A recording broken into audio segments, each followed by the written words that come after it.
Yo, what's going on, guys? Welcome back to Tower of God New World. In today's video, we are going to organize a brand new updated tier list. Now, the last tier list I made was 3 weeks ago, so I feel like this is the perfect opportunity for me to make another tier list because we've got like 3 characters these past couple updates.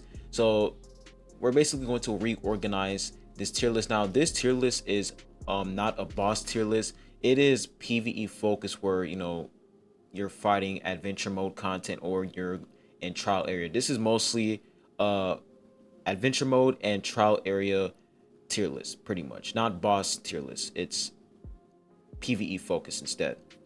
So before I get started on the video, make sure you guys like the video and subscribe if you haven't. I'd really appreciate it. And if you guys are new here on the channel, I have a Discord server. So if you guys are interested, you can join the server by going to my channel description. There's a server link there. And I'll also post a server link in the comment section down below. But anyways, let's not waste any time. Let's hop right into the video.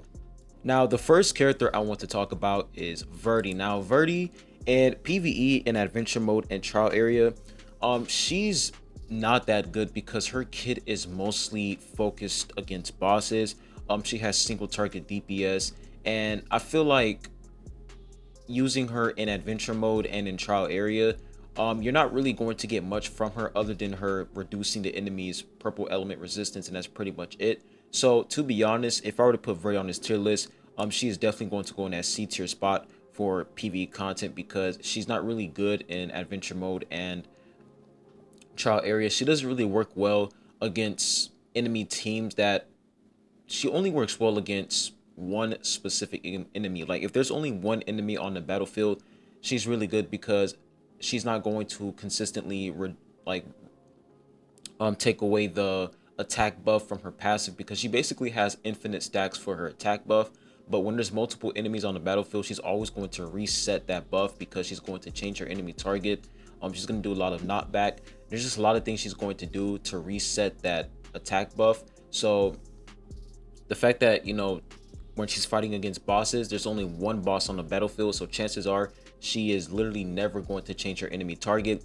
And most bosses in the game, they are immune to knockback. So she's an amazing god tier unit against bosses, but in PvE content against multiple enemies, like against enemy mobs, she's just not good at all. So Verie is definitely going to be C tier. Now for the next character, we have none other than Ron May. So Ron May, this character has been absolutely amazing in PvE. I've been using her a lot, especially to climb tower, and she's just been excelling overall. Like her performance has been really good. She provides good shield to the team.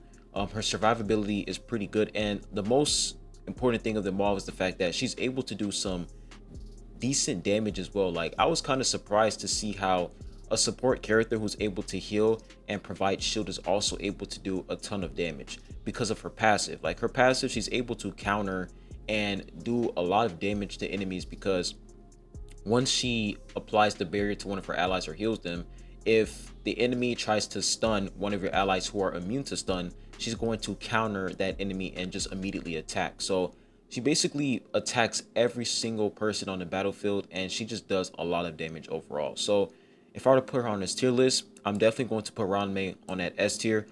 She's not broken, but she is definitely a good unit to use in PvE because of the shield and the constant healing. So Ron May, really decent character overall. Now in PvE, she's not PvP, she's also pretty good as well because of the barrier. Like I feel like the shield and the healing just makes her good overall. So Ron May, really solid unit.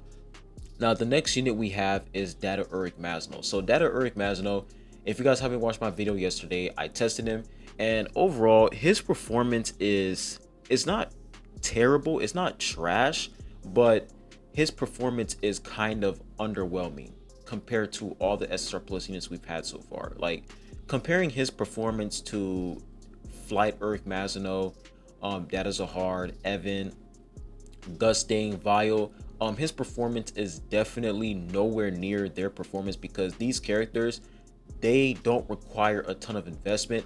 Viole, when he first dropped in the game, he required a ton of investment, but ever since they buffed him, Viole, he's become an amazing unit so far. So comparing to that of Eric Masano, where you just need a lot of investment in this character, I feel like that Eric Masano, he's definitely going to be a A tier unit for sure. I feel like an A tier is a good spot for him because with low investment, he's A tier. But with high investment, I can definitely see him being an S tier with high investment. He's not going to be broken, like actually broken with, Evan Kell, Yiwon, etc. But he's definitely going to be, on the same level as Kunadon. So yeah, that Eric Masano, he's not a terrible unit, but he just requires too much investment. And for some odd reason, his performance with Yiwa is just not that good. I feel like that's like the main reason why I put him in A tier, is because his performance is really horrible with Yiwa. And Yiwa is like the best yellow element DPS unit in the game. So the only thing that we were pretty much missing in yellow team was a tank unit, and I was hoping that Data Eric Masano was going to fill in that spot as a yellow tank, but unfortunately, his performance in yellow team, the only thing he can provide to yellow team is that additional attack, but that's pretty much it. He doesn't really provide anything else because he's not even able to get rid of Ron May's shield. If you use Ron May against Data Eric Masano, he literally can't get rid of her shield if you have her at max rainbow stars. He can't get rid of it at all. So I feel like Data Eric Masano, he has potential if you max him out, but like I said, he's an SSR plus unit. It's really hard to get a ton of copies of SSR plus units in the game, so he's definitely going to be A tier for sure as of to right now. So those are pretty much all the new characters we've had these past couple weeks.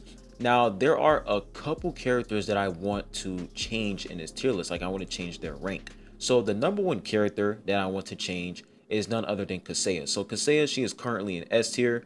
I'm moving her up to meta. Now the reason why I'm moving her up to meta is because of the new ignition weapon Rihanna set. The Rihanna set is so busted with Kaseya, and the reason why it's so good with her is because Kaseya is basically able to get a guaranteed one shot against enemies. So you guys already know Kaseya, she's going to teleport to the back row, and once she teleports, she's going to do that one shot attack.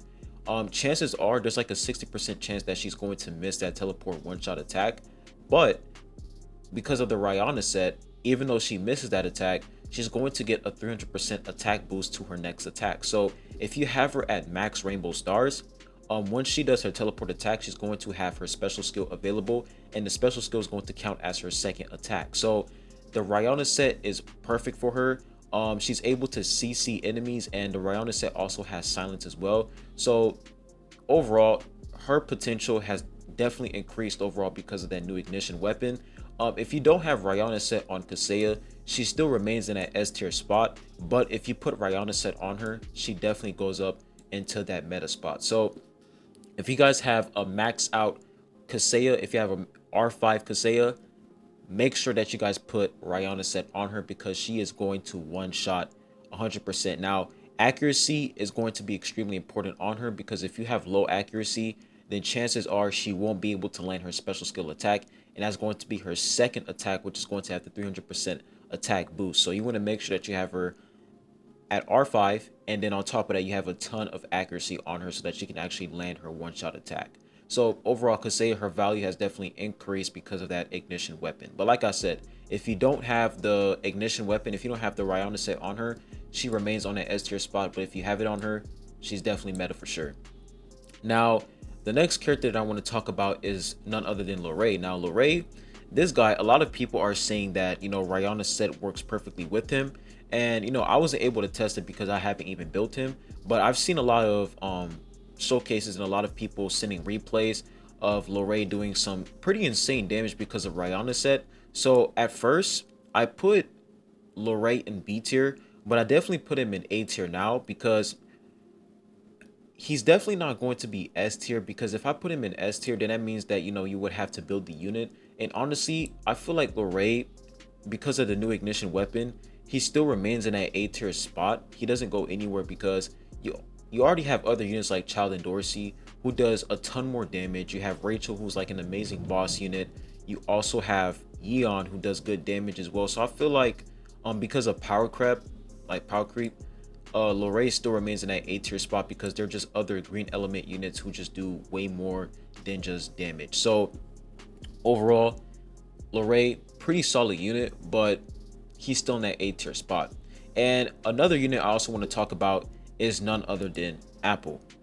Now, Apple, her potential has definitely increased in PvE content lately because the brand new Doris set is able to increase, her swiftness, and she's able to provide that barrier. And you also have the Runda set as well. I feel like Apple has definitely, like, out of all the SR units in the game, me personally, I feel like my favorite SR unit is Apple, because Apple is able to reduce enemies evasion, which is really good. So if you're pairing her up with units like Kaseya can basically get like 100% guaranteed one-shot attack.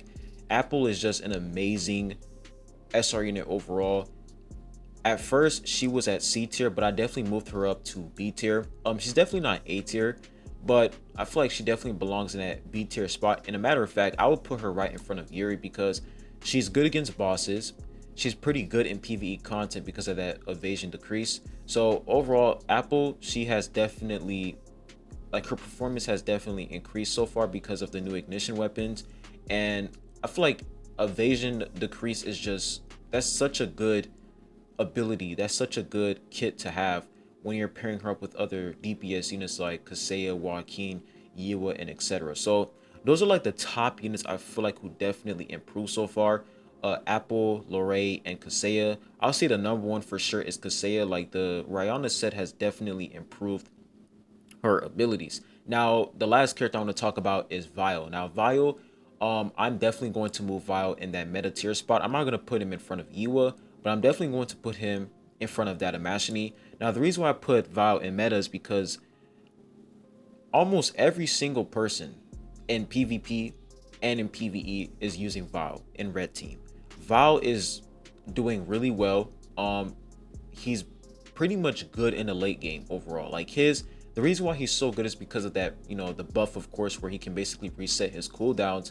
But overall, the fact that he's able to deal more damage now, and you also have the new ignition weapon sets that can basically increase his damage, Viole has definitely exceeded my expectations so far. Like, I've been using Viole in trial area, and he's just been going crazy in red element trial area. He's just been doing a ton of damage so far. So of course, if you have no stars on Viole, he's not going to do, nuclear damage. But I feel like the more copies you get on him, if you get like 3 green stars on him, you're going to get that attack increase. So I feel like if you definitely get more copies on this character, he's going to do a ton of damage. So Viole, definitely in that meta tier spot. He's not the most broken DPS unit in the game, but he is definitely up there. I still feel like the best DPS unit in the game is for sure Joaquin, because you have Gusting, who's increasing Joaquin's attack. You have Kunaguero, who's buffing up a purple element attack. You also have Kaseya, who's pretty much buffing up her allies attack as well. Joaquin is just basically broken in purple element team. So yeah, Joaquin still best DPS in the game so far. But that's pretty much the tier list. Put your thoughts down below in the comment section what you guys think overall. I appreciate y'all for watching this video. Make sure that you guys like and subscribe if you haven't. I really appreciate it. And I'll be catching you guys on the next one. Peace.